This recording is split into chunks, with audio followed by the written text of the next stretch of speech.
Hello, my name is Mark Rich. The purpose of this report is to explain what I think is the most effective high-level action that those who are interested in freedom can take to implement liberation.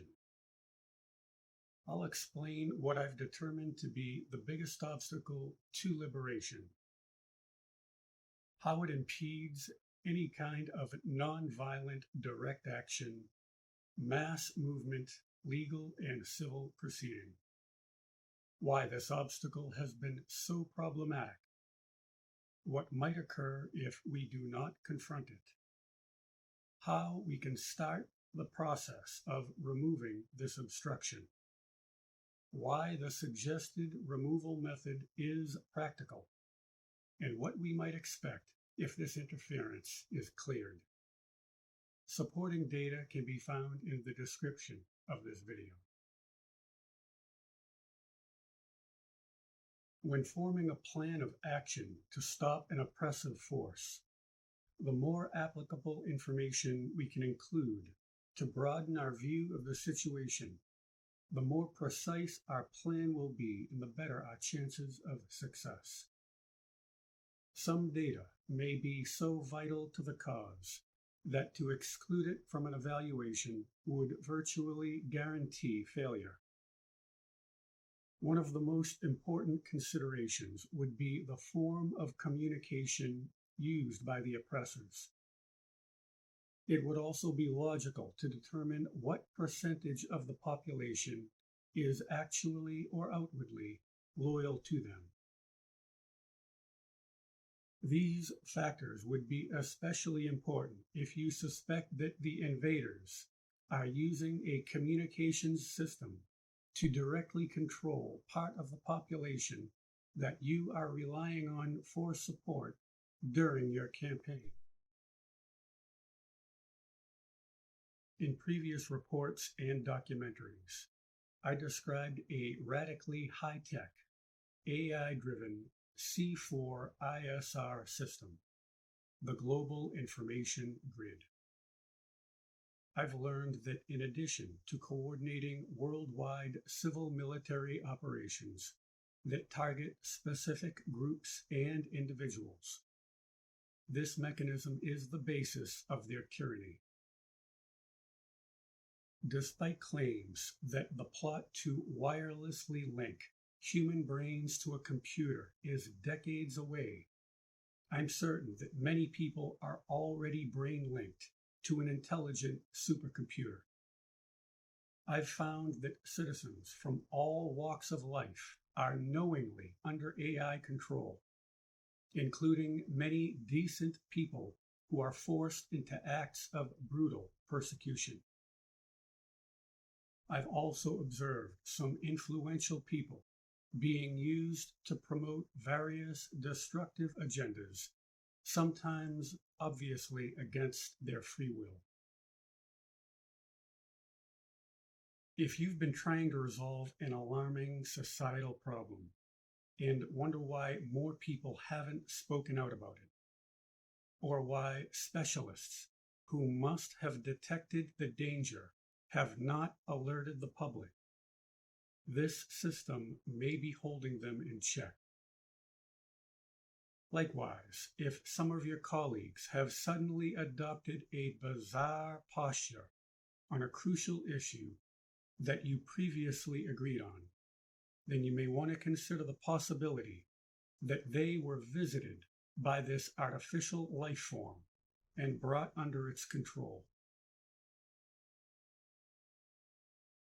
This system of stealth coercion and communication is their ace in the hole that they can use basically anywhere at any time to privately communicate with an individual and compel them to adopt a certain view. Surely this type of secret correspondence will detrimentally affect resistance initiatives from tactical to strategic. I think that many of those in key positions who would be called on during a pivotal act of disobedience have already been compromised. If the major players in such an effort were not consciously under their instantaneous control by way of this mechanism before, then I think they would be quickly snagged prior to any sizable venture that would involve them. This clandestine communications network is the biggest obstacle to disclosure and liberation in my reckoning.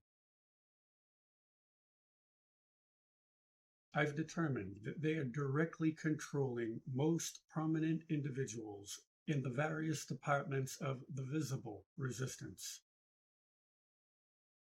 Most of these leaders, I think, are well-meaning, even though they do not have their freedom, and unfortunately are being used to dispense misleading and even harmful information.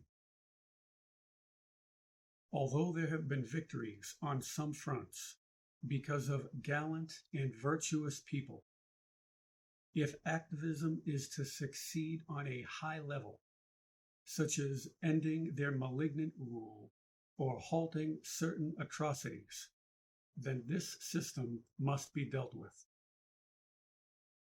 Here is the situation as I see it.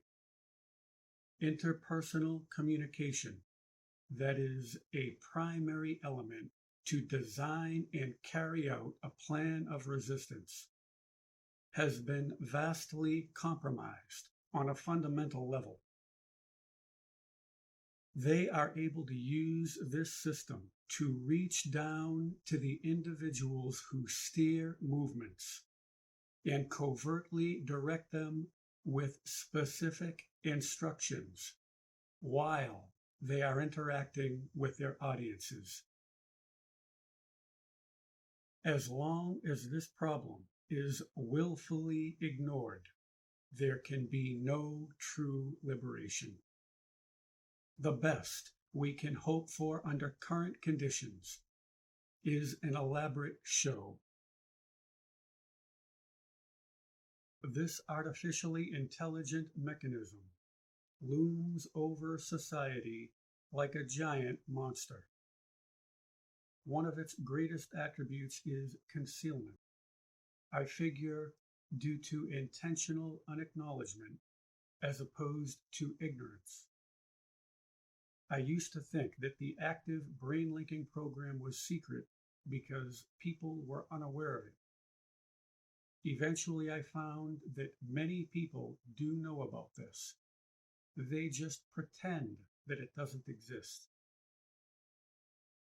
This collaborative, willful denial appears to be a reflection of how some of us, as individuals, deal with personal problems that we consider frightening.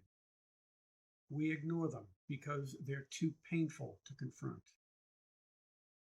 Allegedly, we have consigned this abysmal societal menace to the collective shadow.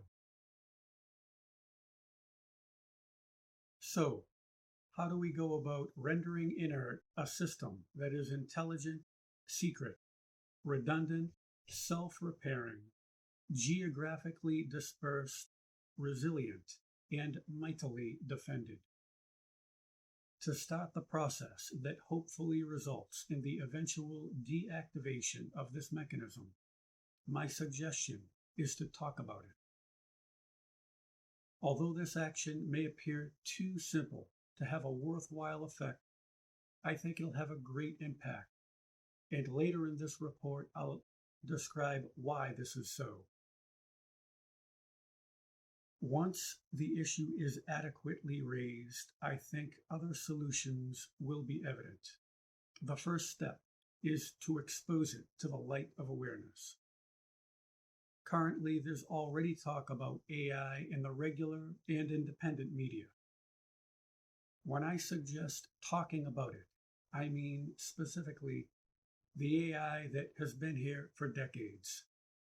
The AI that has already seized many people.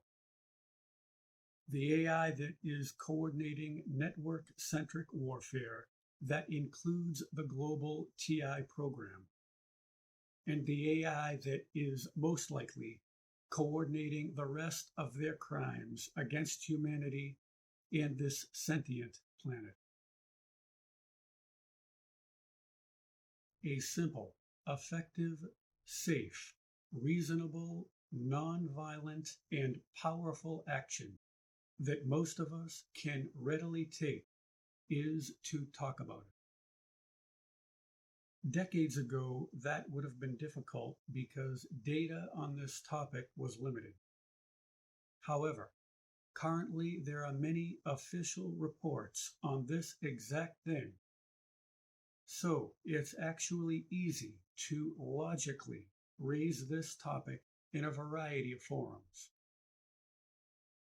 Another advantage to this approach is that it can be done virtually anywhere with little preparation. In addition to the constructive results that will be expanded on shortly, talking about it has therapeutic effects. Evil is most tenacious when it is hidden. It thrives in secrecy. Documenting it, writing about it, talking about it, dispels the fear. If this is openly discussed, if enough people outright confront it, it loses its strength. This precision, nonviolent strike at the core of their oppression has the potential to be an effective, high-level strategic action that generates positive results throughout many areas of concern. Because the common reaction to this societal problem for decades has been willful avoidance. At first, this process of demystification will require the cooperation of some brave vanguards. The documentation that you use to support your talk can be any one of the many articles or documentaries that tell us of a future scenario of linking human brains to a global supercomputer. I've listed some of these reports, along with other pertinent data, in the description of this video.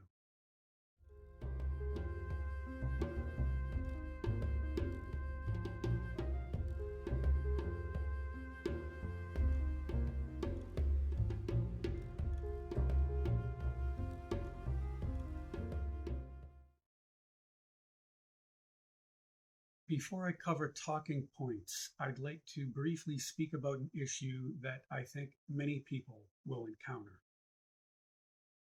In my opinion, it is understandable if you want to avoid being targeted. So, if you can't bluntly talk about this because you want to keep a low profile, then maybe there's a subtle way for you to broadcast the information without putting yourself in danger. Perhaps you can drop hints or use metaphors. Your expose can be just a sentence or a phrase.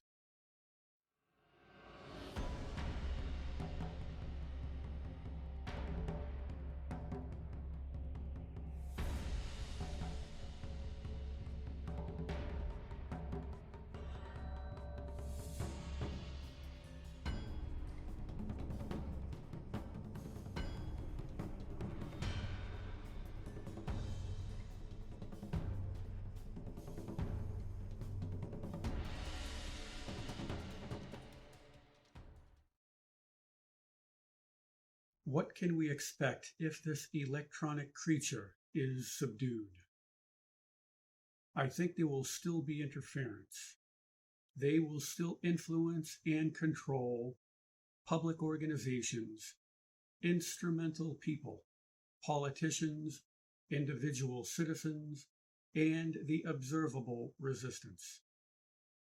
However, they will be forced to resort to slower and less reliable methods of persuasion that preclude the immediate results that they are accustomed to.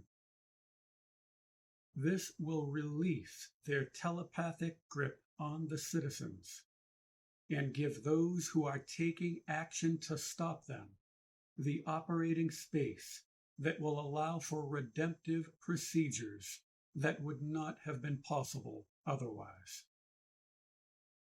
Decommissioning this network has many other advantages. Here are just a few. This will impair network-centric warfare that is heavily reliant on novel C4 ISR. The global civil military operations will be fundamentally dismantled. They'll be forced to use more primitive methods of communication and targeting. Those with honor who hold important societal posts will be able to use the leverage afforded to them for humanitarian purposes. Their other diabolical crimes against this planet and its people will be hampered. Those with expert knowledge in specific impacted areas who have been restrained thus far will have the chance to make inclusive and truthful public declarations. The infiltrated civil and political institutions that existed for citizens to guide society can be more easily brought under the control of trustworthy people and used for purposes that are consistent with their stated objectives. The moderated leaders of the evident resistance, who are well-meaning and principled, will be granted flexibility. Others who have the potential to make contributions will be able to do so without significant difficulties. The citizens will be liberated. I surmise those who did the persecution and others who were compelled to do things against their codes of conduct will make genuine public announcements on exactly what happened, if they are given the freedom. These people will be some of our greatest advocates. My suggestion to those who are interested in freedom is this. We can activate the process of dismantling the artificially intelligent supercomputer that has captured the citizens and impeded liberation by openly talking about its firmly established telepathic communications faculty. Thank you.